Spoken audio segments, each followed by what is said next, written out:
Yeah. So tell me about Raw Talent. Tell me about who comes through your doors, what the program is, what you do. You know, you said you went knocking on the doors of local prisons and things. Well, prisons up and down the country, but just let's focus on Raw Talent. How people come to you, what you do with them, how do you help people? I mean, the word is rehabilitation, isn't it? Would that be a word you would use? Yeah, absolutely. So Raw Talent, Raw stands for Ready and Working, Ah, and we aim to take people with barriers to employment and help them into sustainable work, preferably at Cook.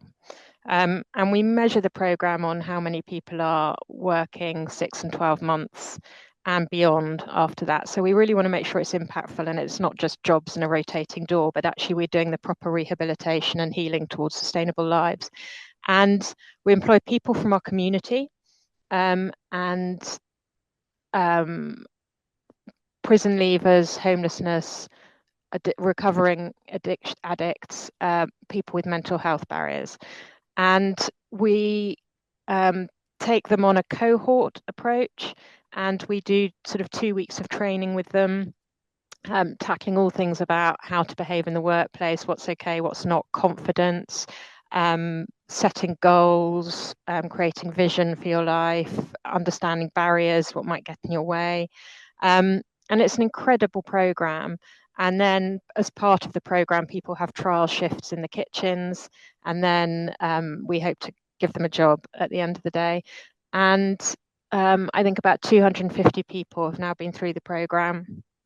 And then afterwards, they're supported with buddying, and the people the amazing people who lead the program, um, yeah, care and look after and buddy people. And it's not always easy, you know. Complex lives have led to these people to where they are, and complex lives don't get restored in a heartbeat. It takes time, commitment, energy. But that, in a nutshell, is the Raw Talent Program. I mean, that is just it's such a sort of holistic and um, bigger view because there's for a long time since this whole sort of prison thing has become more noticeable. There's just been a lot of talk about all we have to do is give people jobs and somewhere to live. That's all we have to do is give them a job, give them a job. And my thing's always been, well, we can give someone a job, but if they're traumatized, if they haven't resolved conflict in their life, if they have issues around being close working proximity to other people, those things are going to show up, aren't they? They're going to show up. So we can give people a job, but how do we give them the best possible chance of actually succeeding in that job and changing? So I heard you say that it wasn't just training about being in the kitchen or how to manage food. The training was also, I heard you use the word confidence, conduct, empowerment, those sorts of things. So maybe you could speak to that. Yeah, so the problem, and nationally, as we try and get more prison leavers into work as well, and we see it at Cook, there are plenty of jobs and there are plenty of people. So it's not about there not being enough Right. jobs or there not being enough. There's plenty of both. The problem is joining the dots with all that trauma, and the complex lives that have led people to a point where they're not working. And unless we address that, the very human unmet needs that have led people to where they are, we can put people in jobs, but they'll stay a week, they'll stay 2 weeks because their resilience won't be up to it. So the first sign of challenge, they'll take it personally, they'll slam a door, they'll walk out. We've had plenty of that. They'll swear inappropriately, they'll all sorts. I tell you, we've got it all. But I think in order to be able to really thrive as people, we need relationships, we need community, we need to feel seen. Um, and and those things take time and effort to build. And so you can't just start on a day job and have that community relationships, um, feeling seen, feeling valued, um, on day one. And what we try and give them is that from day one, because then Mm. when people have that, they're much, much more likely to succeed. So for me, we've got these huge growing population in the UK. I think there's about 3 million or something now of people who want to work, but can't work for many of the challenges we face in Sittingbourne, like I've been talking about mental health, addiction, homelessness.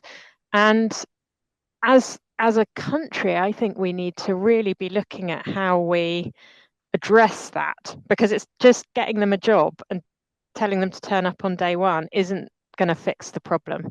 The problem is a much more human problem than that.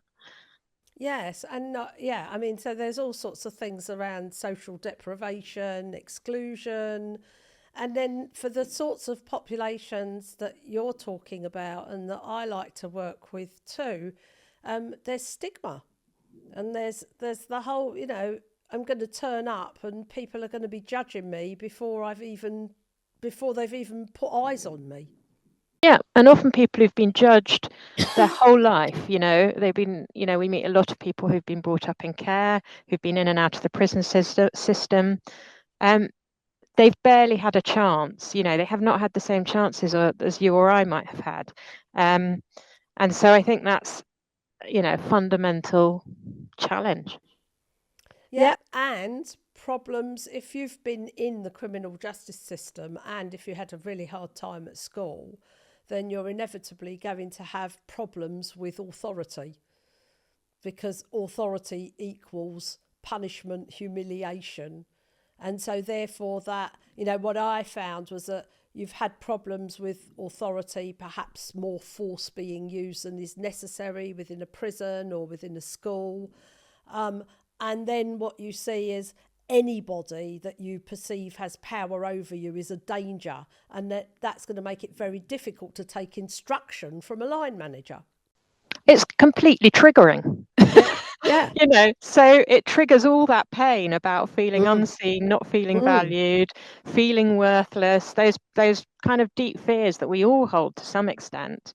But when those fears have grown over time through care, prison, bad schooling, bad parenting, what have you, and those fears are very alive, it takes not very much to trigger them at all. And it can be just a line manager saying, could you do something differently? And boom, I'm worthless, I'm not valued, and you're straight back into that place. And that healing takes a long time, it doesn't happen overnight. But yeah, absolutely, authority is one of the barriers that we have to overcome. Yeah, you're very much reminding me of a project I did in a community, and it was all about teaching people conflict resolution skills and helping them find their feet and giving them some self-empowerment. Very poor community, and there was a local pastor, community member, who just used to keep saying to me, this is all rubbish, Maria, this is rubbish. We don't need you coming into our community and teaching people this. They need jobs. If you can't come here and bring jobs, you've got no business being here. And I used to listen to him, but, the project was the project and we continued. And then the project came to an end.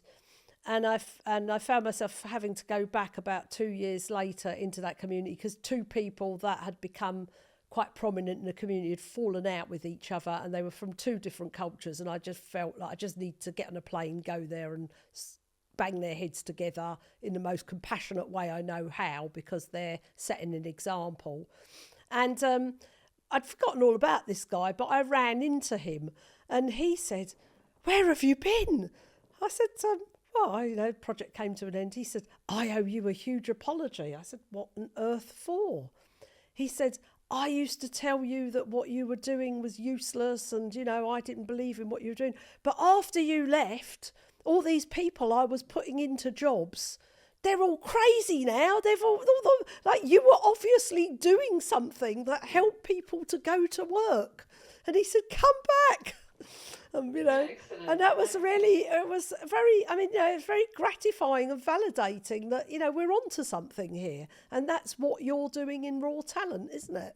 Yeah. And it's, for me, I think it's just important to say that does come with really clear boundaries, because what we're not is a social service. And I think healing requires accountability. And so, I think this is not about sort of a bleeding heart liberalism, if I can say that. Absolutely not. This is about taking people who want to create change in their lives, helping them be accountable, giving people tools and training, and traveling that path together.